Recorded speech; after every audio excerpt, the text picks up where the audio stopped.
BBA, BCA, BCom computer కోర్సులో 100% placement లభించే ఏకైక డిగ్రీ కాలేజ్ కూకట్పల్లిలోని I3 డిగ్రీ కాలేజ్ 8367215215. నమస్తే రమగారు. నమస్తే జయ. రమగారు, మనము సింగిల్ పేరెంట్స్ని ఎక్కువగా చూస్తున్నాం. ఆడ మనిషి అయినా సింగిల్గా ఉంటున్నారు, మగ మనిషి అయినా. మగ మనిషి సింగిల్ పేరెంట్గా ఉంటే అదొక దారి. అదే ఆడ మనిషి ఉందనుకోండి, పిల్లల్ని హ్యాండిల్ చేయటం చాలా కష్టం కదా రమగారు. సంపాదన ఉంటే ఒక ఎత్తు, కొంచెం వెనక ముందు ఇంట్లో పెద్దవాళ్ళు ఇటు కానీ అటు కానీ ఉంటే అదొక దారి.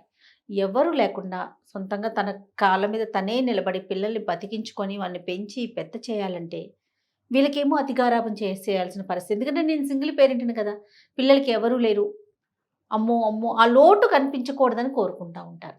సరే, ఆ లోటు కనిపించకూడదని కోరుకుంటే పిల్లలు ఒక వయసు రాగానే వాళ్ళ పెత్తనం మొదలు పెట్టేస్తారు.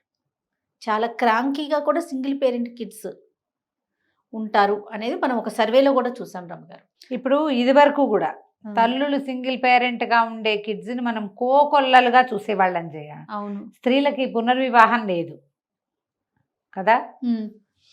ఎన్ని కథలో ఎన్ని విషయాలు ఎంతమందో మనకు తెలిసిన కుటుంబాల్లో తండ్రి లేడు, తల్లే పిల్లల్ని పెంచింది అనేది మనకు తెలుసు. అవును, తండ్రులు సింగిల్ పేరెంట్ గా ఉండే విషయం చాలా తక్కువ. ఏ రోజుల్లో అయినా ద్వితీయ వివాహాలు ఉన్నాయి.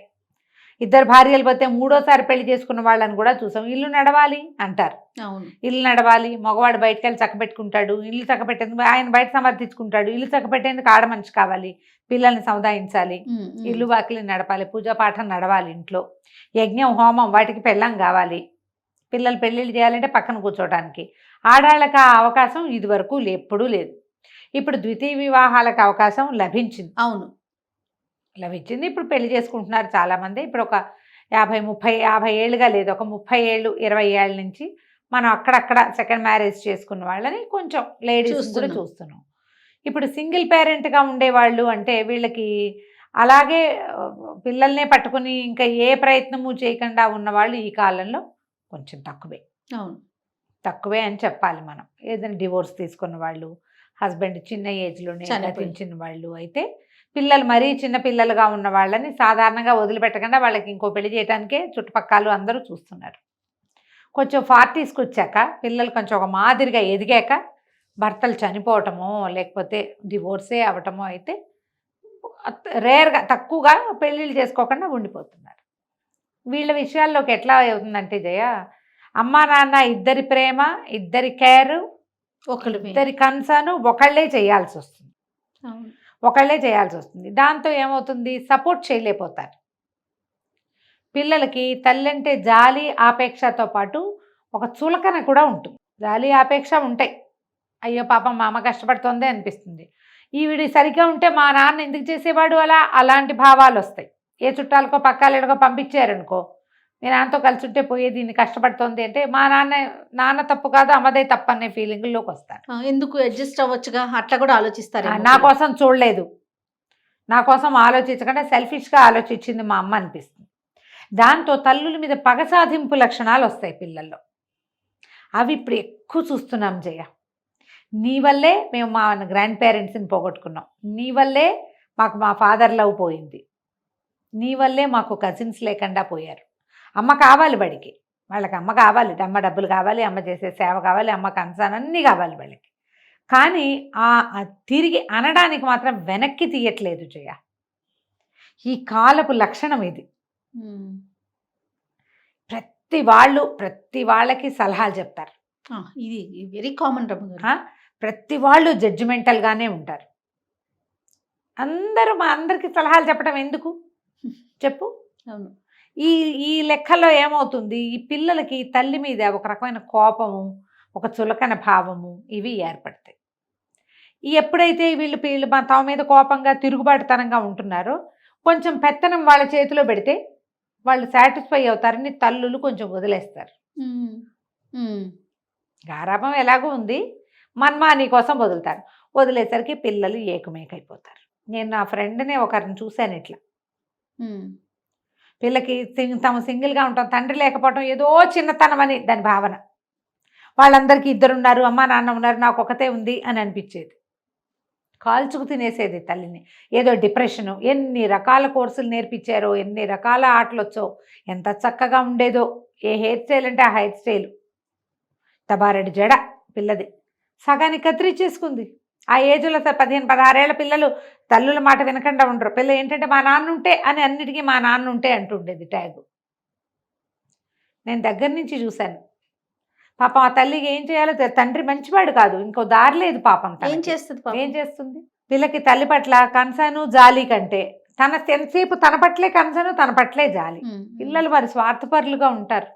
తల్లి స్వార్థం చూసుకుని తండ్రితోటి పిల్లని వదిలేస్తే ఇంకో పెళ్లి చేసుకుంటే అప్పుడేమంటారు? అలా కూడా జరుగుతాయి కదా. అవును, తల్లులు స్వార్థపరులుగా ఉండేవాళ్ళు ఉంటారు. మనం తక్కువ చూస్తాం, చాలా తక్కువ చూస్తాం. కానీ ఉన్నారమ్మా, లేకపోలేదు. తల్లులు స్వార్థపరులుగా ఉండేవాళ్ళు కూడా ఉన్నారు. 50-50 చేయ, నిజంగా 50-50 చాలా కనిపిస్తాయి అలాంటివి. ఇక ఏం చేయగలిగేది ఏం లేదు. ఇప్పుడు ఈ పెంపక లోపాల వల్ల ఏమవుతుంది, పిల్లలు ఒక విపరీతమైన ప్రవృత్తిలోకి వెళ్తారు. అవును, ఎంతసేపు తమనే పాపం అనుకుంటారు, తమకే ఈ కష్టం అంతా వచ్చింది అనుకుంటారు. ప్రపంచం అంతా తమను చూసే చెప్పుకుంటోంది, తమను చూసే నవ్వుతోంది అనుకుంటారు.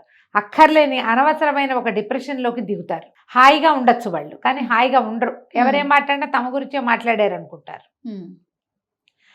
ఆ డిప్రెషన్స్లో, ఆ చికాకుల్లో చదువులు సరిగ్గా చదువుకోరు, ఉద్యోగాల్లో సరిగ్గా ఉండలేకపోతారు. ఆ తల్లిని కాల్చుకు తింటారు. రేపొద్దున పెళ్ళిళ్ళు అయితే స్పౌస్ని చంపు తినేస్తారు. సంతానం పుట్టినా ఇంతే. ప్రధానమైనది ఏంటంటే, ఏదైనా ఒక ప్రాబ్లం వచ్చి కొంచెం పిల్లలు పెద్దవాళ్ళుగా ఉండగా, ఒకవేళ తండ్రి భర్తలు మరణించినా లేకపోతే సెపరేట్ అవ్వాల్సి వచ్చినా, పిల్లలకి తేలిక పదాల్లో వాళ్ళతో ఉన్న డిఫరెన్స్ ఏమిటి, ఎందుకు తమ ఈ పని చేయాల్సి వచ్చింది అనేది చెప్పుకోవాలి. దాచాల్సిన అవసరం లేదు కదా రమ్మగారు ఈ రోజుల్లో. అసలు ఎందుకంటే వాళ్ళు బయట నుంచి వేరే తెలుసుకుంటారు. ఇది నిజం చెప్పినా నమ్మరు, ఇది ప్రమాదం. మీరు నిజం చెప్పినా నమ్మరు. అందుకని బయట నుంచి తెలుసుకునే లోపల మనమే చెప్పుకోవాలి. చెడు కాదు, చెడు చెప్పకూడదు. వాళ్ళు చెడ్డవాళ్ళని కాదు, ఉన్నది ఉన్నట్టు చెప్పండి, ఉన్నది ఉన్నట్టు చెప్పాలి. తర్వాత పిల్లలకి ఒక హద్దు ఉంచాలి. హద్దు ఖచ్చితంగా ఉంచాలి. హర్ట్ అవుతారు వాళ్ళు, కానీ గట్టిగా ఉంటారు. వాళ్ళని హర్ట్ చేయకూడదు, బాధ పెట్టకూడదు అని గనక హద్దులు వదిలిపెట్టేశారా, హద్దులు మేరనిచ్చారా, ఇక ఎప్పటికీ సెట్ అవుతుంది. అది ఎప్పటికీ సెట్ అవుతుంది. వాళ్ళు మీతోటి ప్రేమగా ఉండలేరు, కనీసం వాళ్ళని వాళ్ళు కూడా పూర్తిగా ప్రేమించుకోలేరు. ఇది ఇబ్బందే జయ. ఇప్పుడు ఈ ఇబ్బందిలో మన దేశం పూర్తిగా అందులోకే వెళ్ళిపోతాం. ఇప్పుడు ఇదే కాదు, ఒకవేళ సింగిల్ పేరెంట్ తల్లి మళ్ళీ మ్యారేజ్ చేసుకున్నారు, జరగచ్చు. 40 ఏళ్ళు వచ్చినా పెళ్లి చేసుకోవచ్చు కదా. ఇప్పుడు పెద్దవాళ్ళు కూడా పెళ్లి చేసుకోవచ్చు అని ఏమిటో బోళ్ళని సంస్థలు కూడా వచ్చినాయి. మంచో చెడో నేను చెప్పలేను చేయ దానికి. అది మంచని చెడని నేను అనలేకపోతా. అయితే మంచి అవ్వచ్చు, కాకపోతే చెడవచ్చు. ఓకే, ఈ పిల్లలు ఎట్లా అడ్జస్ట్ అవుతారనేది అప్పుడేంటి, అక్కడ అడ్జస్ట్ అవడం కోసం కూడా వీడిని హద్దులు మానిపించేస్తారు, హద్దులు వదిలేస్తారు. తమ కొత్తగా తీసుకున్న ప్లేస్లో అడ్జస్ట్ అవ్వటానికి కూడా పిల్లలు చాలా కష్టపడతారు. తమది కాని ప్లేస్లో తమవి ఎప్పుడైనా సరే జయ, మనకి సైజు కాని చెప్పులు వేసుకుని నడవాలంటే ఎట్లా ఉంటుంది? ఇంత బారు వేసుకున్నా కష్టమే, ఇంత చిన్నవి వేసుకున్నా కష్టమే. కరెక్ట్ సైజు ఉండాలి కదా. ఆ ఇతరుల చెప్పుల్లో కాళ్ళు పెట్టాల్సి వచ్చిన పిల్లల పరిస్థితి, వాళ్ళ మానసిక స్థితి అసలు ఆ తల్లిదండ్రి అర్థం చేసుకుంటారో చేసుకోరు. ఏం సెల్ఫిష్. ఇప్పుడు మనం ఏమంటాం, ఇప్పుడు ఈ మాట అన్నాం అనుకో, అంటే మా జీవితాలు వద్దా అంటారు, మా జీవితం మాకు ఇంపార్టెంట్ కాకూడదా? నువ్వు పిల్లలకి సరైనది చూసి ఏదైనా చెయ్యి. అసలు జరగదు. దానికి సరైనది ఏంటంటే దాని ఒరిజినల్ థింగే సరైనది అని భావిస్తారు. ఒకవేళ వాళ్ళు భావించకపోయినా ఏ చుట్టుపక్కల ఫ్రెండ్స్, మీ నాన్న, ownership, own thing, blood is thicker than water, ఇలాంటి వాక్యాలు ఉంటాయి. స్టెప్ మామ్ కానీ స్టెప్ ఫాదర్ కానీ అత్యద్భుతంగా ఉన్న వాళ్ళు బోడంతమంది ఉంటారు. నేనే చూసాను చేయాలి అలాంటి వాళ్ళని. సొంత తల్లుల కంటే ఎక్కువగా చూసే సవితల్లుల్ని, సొంత తండ్రుల్లాగానే భావించి చాలా బాగా చూసుకునే తండ్రుల్ని కూడా మనం చూస్తాం. ఉన్నారు ఇప్పుడు సమాజంలో, ఇవాళే కాదు, ఇదివరకటి నుంచి కూడా ఉన్నారు. వాళ్ళని సమాజం అర్థం చేసుకోదు. వాళ్ళ ఇంటెన్షన్ని సమాజం, వీళ్ళు ఇలాగే ఉండాలని ఒక ఫిక్స్డ్ అభిప్రాయాలు ఉంటాయి. అది మనం ఏం చేస్తాము, సమాజమే ఈ పిల్లల్ని చెడగొడుతుంది. ఇప్పుడు ఇది బయట వాళ్ళ వ్యవహారాలు మనకేం ఒక్క సెంటెన్స్ చాలు చేయ, కడివేడి పాలకు ఒక విషపు చుక్క అంటారు, అంతే. ఇంతే. ఎప్పుడైతే వీళ్ళ మీద అపనమ్మకం కలిగించేలాగా ఎవరైనా మాట్లాడతారు, మనం ఎంతమందిని కంట్రోల్ చేస్తాం? మరి మనం సరి చేసుకోవాల్సింది ఎక్కడి బేసిక్స్లో ముందే జాగ్రత్త పడాలి, ముందే పిల్లల్ని ఒప్పించుకోవాలి. మనం చిన్న చిన్న వాళ్ళే కాదు, మామూలు కుటుంబాల్లోనూ జరుగుతున్నాయి, సెలబ్రిటీ ఫ్యామిలీస్లో కూడా జరుగుతున్నాయి కదా. ముందే చెప్పుకోవాలి కదా. అవును. ముందు చెప్పకుండా మసిపులుసు మారేడుకాయ చేసుకుంటే మీరు కష్టపడతారు. పిల్లలకి హద్దులు ఏర్పరచాలి. మామూలుగా మనతో పేరెంట్స్తో ఉన్న పిల్లలకి హద్దులు ఉండాలి. ఇలా సింగిల్ పేరెంట్ తోటి ఉండే పిల్లలకి మీ హద్దు ఇది అని స్పష్టంగా తెలియచేయాలి. తేలికపాటి వాక్యాలతో తెలియజేయండి. అసలు సింగిల్ ఇప్పుడు భగవంతుడు అనుకూలించకపోతే చేసేది ఏం లేదు. కొన్ని స్వయంకృతాలు కూడా ఉంటాయి అనుకో. అవును. వీళ్ళే వాడకొచ్చేస్తారు. అత్త మామకతో పడక మొగుడిని వదిలేసేవాళ్ళు వాళ్ళు ఉంటారు. ఆడపడుచుతో పడక మొగుడిని వదిలిపెట్టేవాళ్ళు, ఏవో విపరీతమైన మహత్వాకాంక్షలతోటి భర్తలను వదిలిపెట్టేసేవాళ్ళు, కెరీర్ కోసం వదిలేసేవాళ్ళు, ఇవన్నీ ఉన్నాయి కదా. మీరు ఏదైనా చేసేటప్పుడు మీకు పిల్లలు ఉంటే ఒకటి ఆలోచించుకోండి, పునరాలోచన. ఇక కాన్బట్ తప్పనిసరి పరిస్థితులు అలాంటివి ఉన్నప్పుడు పిల్లల్ని మీ వైపు ఉంచుకునేందుకు మ్యాక్సిమం ట్రై చేయండి. వాళ్ళకి మోస్ట్ కేర్ ఇవ్వటంతో పాటు, టైం ఇవ్వటంతో పాటు, బ్యారికేడ్స్ ఖచ్చితంగా ఈ అంచులు దాటద్దు అని చెప్పాలి.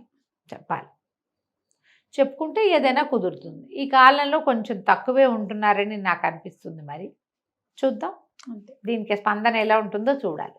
తప్పకుండా గారు. నమస్తే. నమస్తే.